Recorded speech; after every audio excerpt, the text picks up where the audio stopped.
سیدنا امیر معاویہ کے اوپر، خود بنو امیہ کے اس پورے اقدام کے اوپر اور اس پوری کی پوری بحث میں ایک نقطہ پیش کیا جاتا ہے. ہم نے بڑی تفصیل سے آپ سے بات کی تھی. آپ نے بتایا تھا کہ خبر واحد کو کس زاویے سے دیکھنا چاہیے، اس میں اگر کوئی اخلاقی الزام کسی پر لگ رہا ہے تو اس کے کیا معیارات ہیں، چیزوں کو دیکھنے کا درست منہج اور زاویہ نظر کیا ہے، وہ بحث سمجھ میں آتی ہے. لیکن ایک سوال لوگ عام طور پہ کرتے ہیں کہ جو سامنے کی پارٹی ہے ان میں سے تو ہر ایک کے بارے میں، ان کی فضیلت کے بارے میں، رسول اللہ صلی اللہ علیہ وسلم کی لوگوں کو تنبیہ ہے، تلقین ہے، ان کا ساتھ دینا، اسی طریقے سے جو میرے ساتھ جڑا ہوا ہے ان کے ساتھ جڑ کر ہے، من کنت مولا فعلی مولا، باقی ساری چیزیں علی باب علم ہے.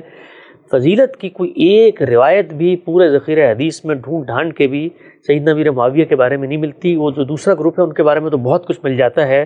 تو اگر آنا ہی تھا انہوں نے، اور آپ فرماتے ہیں کہ اللہ تعالیٰ نے جس طرح سب کو اقتدار دیتا ہے ان کو بھی دیا، کوئی چھوٹا موٹا جملہ ہی مل جاتا ہے رسول اللہ صلی اللہ علیہ وسلم کا کہ بھئی یہ لوگ بھی ہوں گے اور ان کی یہ فضیلت ہے، بلکہ اس کے برخلاف خود بنو امیہ میں سے مروان ہے جن کے بارے میں بعض چیزیں بیان کر دی جاتی ہیں بالکل دوسرے زاویے سے، لیکن سیدنا امیر معاویہ کی فضیلت میں تو کوئی ایک حدیث بھی نہیں ہے. میں اس پہ تعجب کروں گا کہ ہم سیاسی معاملات پہ بحث کر رہے ہیں یا فضائل پہ بحث کر رہے ہیں. یعنی فضائل کا معاملہ بالکل الگ ہے. ایک آدمی کا زہد، ایک آدمی کی ورع، ایک آدمی کا خدا سے تعلق، رسول اللہ کا ساتھ دینا، اس کا سابقون میں ہونا، یہ وہ چیزیں ہیں کہ جن میں کوئی تقابل درپیش ہے. ان میں تو خود اللہ تعالیٰ نے بیان کر دیا کہ وہ لوگ جن کو پہلے ایمان لانے کی توفیق ہوئی اور جنہوں نے فتح سے پہلے اللہ کے پیغمبر کا ساتھ دیا، یا مہاجرین و انصار ہے، ان کا درجہ غیر معمولی ہے اور ان کے لیے فضائل بھی ہوں گے، اس لیے کہ برسوں انہوں نے ساتھ دیا ہے، نازک مراحل سے گزرے ہیں. ان کے بارے میں اس طرح کی چیزیں بھی مل جائیں گی. وہ ان کے بارے میں بھی دسیوں پیش کی جا سکتی ہیں، لیکن میرے خیال میں یہ بحث نہیں ہے. کیا یہاں تقابل اس کا ہو رہا ہے کہ کس کے فضائل زیادہ ہیں؟ بحث یہ ہو رہی ہے کہ کسی کو مجرم بنا دینے کے لیے جو چیزیں درکار ہوتی ہیں وہ میسر نہیں ہیں. یعنی تبدیلیاں بھی آ رہی ہیں، تغیرات بھی ہو رہے ہیں، حالات کے لحاظ سے فیصلے بھی کیے جا رہے ہیں، شخصیات میں بھی اب تقابل کرنے بیٹھ جائیں گے تو ہو سکتا ہے کہ بہت سے صحابہ جن کو لوگوں نے یہ منصب نہیں دیا، جیسے سیدنا عبداللہ بن عمر، انہیں کو دیکھ لیجیے. یعنی تقویٰ میں، ورع میں، خدا ترسی میں، عبادت میں، ریاضت میں کوئی جواب ہے ان کا، اور بہت سے لوگ ہیں. عبداللہ بن مسعود رضی اللہ عنہ ہیں. تو یہ فضائل کی بحث نہیں ہے.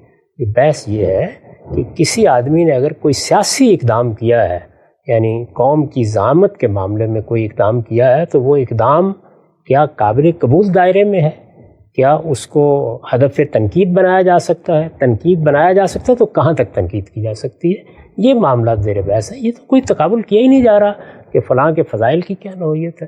سیدنا علی کے فضائل کا باقی لوگوں کے ساتھ کیا تقابل؟ وہ تو السابقون الاولون میں سے ہیں، حضور کے شب و روز کے ساتھی ہیں، وہ زیر بحث ہی نہیں ہے. اور نہ سیاسی فیصلے فضائل کی بنیاد پر ہوتے ہیں اور نہ کرنے چاہیے.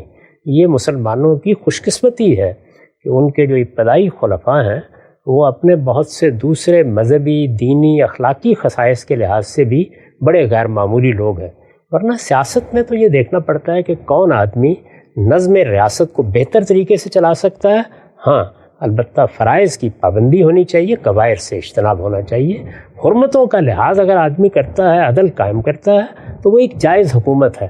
اور جائز حکومت میں بھی بعض درجے وہ ہیں کہ جو مثالی ہوتے ہیں، جیسے وہ اگر امرهم شورا پر بینہم پہ قائم ہے، اس کو لوگوں نے منتخب کیا ہے، تو وہ ایک مثالی حکومت ہے.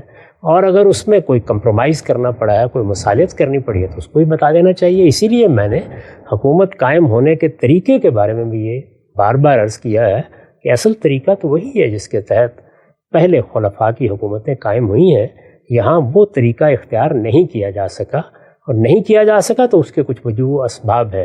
چنانچہ ہمارے دین میں بھی ہوتا ہے کہ کہاں کوئی آدمی ایک مثالی نمونہ پیش کرنے کے مقام پر ہے، کہاں اس کے لیے یہ ممکن نہیں رہا. اگر ممکن نہیں رہا تو اس میں اس کی کتنی کوتاہی ہے، حالات کا کتنا دخل ہے.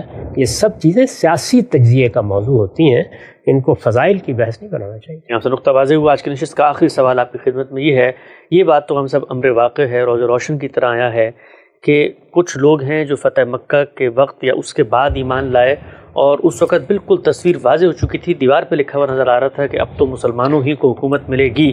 کہا یہ جاتا ہے کہ وہ لوگ جو اس وقت ایمان لائے، تو عقل تو یہ کہتی ہے نا کہ ان کو تو نتیجہ نظر آ رہا تھا. خود سیدنا امیر معاویہ کے بارے میں یہی کہا جاتا ہے کہ جی جس موقع پر آپ ایمان لائیں اس وقت آپشن ہی کیا باقی تھا، آپ ایمان لے آئے، اور ایک وہ لوگ ہیں جو پچھلے 20 سال سے جو ہے اذیتیں بھی برداشت کر رہے ہیں، مصائب بھی سہ رہے ہیں، جنگوں میں بھی جا رہے ہیں، قربانیاں بھی دے رہے ہیں، اگر سیاستی کی بحث اس کو بنا لیں تو زیادہ کنٹریبیوشن پورے کے پورے اسلام کے مشن میں تو ان لوگوں کا ہے جو آخر میں ایمان لائے۔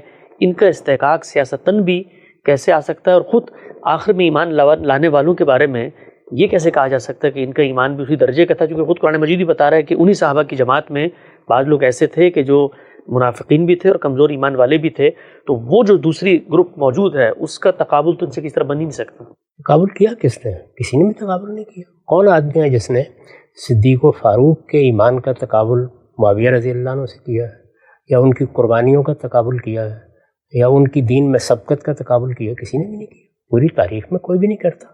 اس لیے میں نے یہ کہا کہ یہاں یہ چیزیں زیر بحث ہی نہیں ہیں۔